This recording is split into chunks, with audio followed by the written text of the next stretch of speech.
Here comes another important tip from the Personal Defense Network.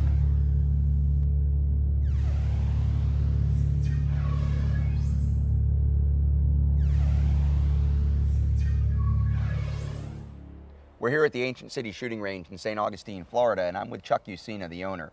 Now, Chuck, when you built this range, you decided that you were going to have training as a part of it. How did you go about building your regular training cadre, or maybe finding instructors or choosing through the instructors that were available or wanting to come out here and train? Well, when I first started, of course, people hear you're going to build a range. When you tell them it's going to be a training range, you get a lot of people that come in and give you their pitch. They want to come teach. You need to do research. You need to check around. You need to find out about the different instructors, what they teach, what kind of instruction they do. There's many different instructors. You got people who just do NRA style classes up to your tactical training classes. You have specialized teachers who teach certain things along with the common classes also. I pretty much went through, tried to do some research, tried to get some feedback from the web, see who had good feedback, who liked their class, and then personally talk to people that have been to these classes and try to find out who it was. You don't want to start and get a bad instructor, not so much a bad, but one that just doesn't mesh with your ideas or your range of how you want training done. And you don't want to start a relationship and cut it off, so you want to try the ones from the get-go. So don't rush into it. Let them do a little bit of research, find out about the instructors who you would like to bring in, and find specialized instructors for different things. I was lucky in the fact that in this community, I know a lot of people in this business, and I have a lot of people in the law enforcement business. And in our instance with you and me, Gary from DGG is the one who said, hey, Rob Pincus would like to do a class down here, can we use your range? And that's how we met, and it just, from there, you know, it's worked out very well. But with other instructors that aren't so well known, you have to look at them. You can't just take what they tell you. You have to get some feedback on them before you let them in. Just don't jump in too fast and try to take any instructor just to get training going. Because bad training at a range will always be listed as bad range. Absolutely. And it's just not a good thing to get started when you're first starting. Slow and steady is better. So if you're out there and you own a range and you're looking to expand your training, maybe you just own a shooting range and you're thinking about adding in a training component, or if you're thinking about opening up a new range and adding training or having training going on there, these are some really good points. You want to make sure that you vet the instructor, get some examples of his actual teaching, see some videos, maybe watch his class, talk to people who've trained with him, talk to people you know in your community or that you trust about the training if they happen to be familiar with the guy, and don't rush into it. Don't try to offer kind of everything at once. Now, when it comes to offering multiple instructors, because you talked about something, the idea of some instructors might be specialties, right? They're going to come in and they're just going to do the rifle class, and you've got another guy who's going to do, you know, all the handgun stuff. You got one guy who can kind of do anything. One of the things that I see a lot is people worried about, you know, territorial rights, right? Somebody's going to say, well, I teach at that range, and they're going to try to get that range owner to exclude other instructors. Now, as a traveling instructor, that's the end of the day for me, because I don't have one home range. I need to be able to pop in and out of a whole bunch of different places. Obviously, I love coming down here to teach, and you've got a lot of other guys that I respect as peers in the industry that teach here as well. How have you dealt with that territorial issue? Well, once again, you can't overload your range. So you have to pick a couple instructors and let them teach.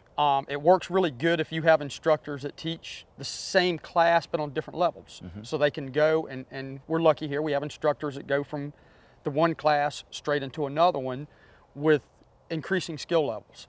So you get a couple of instructors, don't try to overload it. You can't let everybody come in. But when you get a chance to bring a national instructor in, even if you already teach that, it's great, because half the time the local instructors want to take your class and they end up coming in and taking it. So use the instructors that you have, but don't exclude anybody if it is a class that could be one offered that nobody else does. You can let them at least do that one class that they do. Don't say, well, you can't come here because I already have people that teach this. That's not the idea that I take. I take the idea, well, if it's the same curriculum as this one and I already have 3 people teaching it and we're going to offer it again, it's not going to work.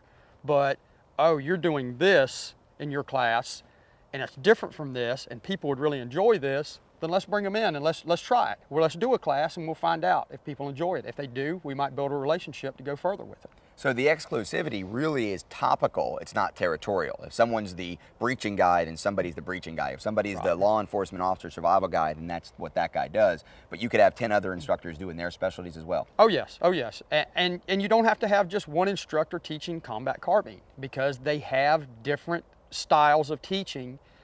Certain individuals who are going to take a class are different skill levels and they're different mindset. So if you get the basic civilian, never been law enforcement, never been military, you need to have a little bit softer touch with them instructing. Whereas if you get a person who's prior military or prior law enforcement or always been very athletic, mountain climbing, they can take a little bit of different treatment so that you can move with an instructor that's more suited towards that.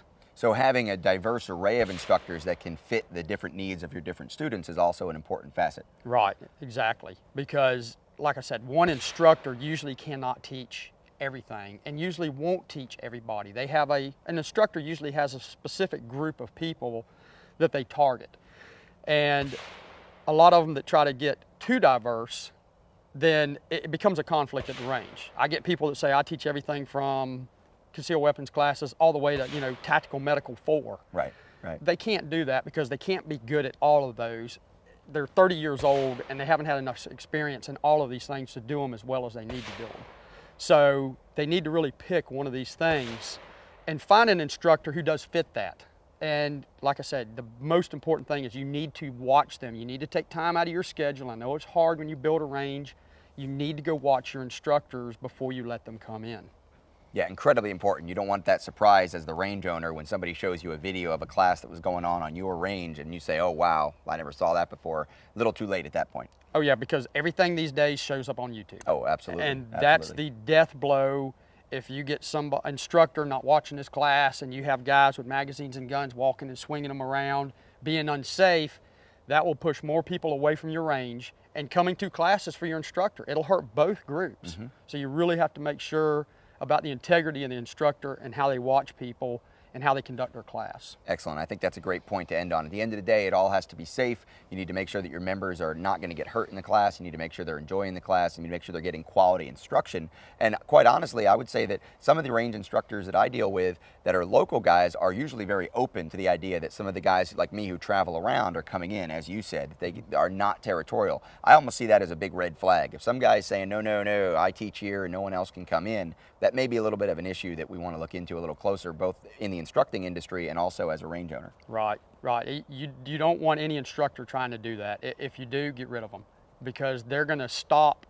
My main purpose for having the training range here is to provide good training for people. And if I can't, and I only have generically named Bob training is the only guy I have here, I'm not going to offer the diverse good training that my members want, and in the end it's going to hurt both that person and me because the people can only take the same class so many times. Agreed, absolutely.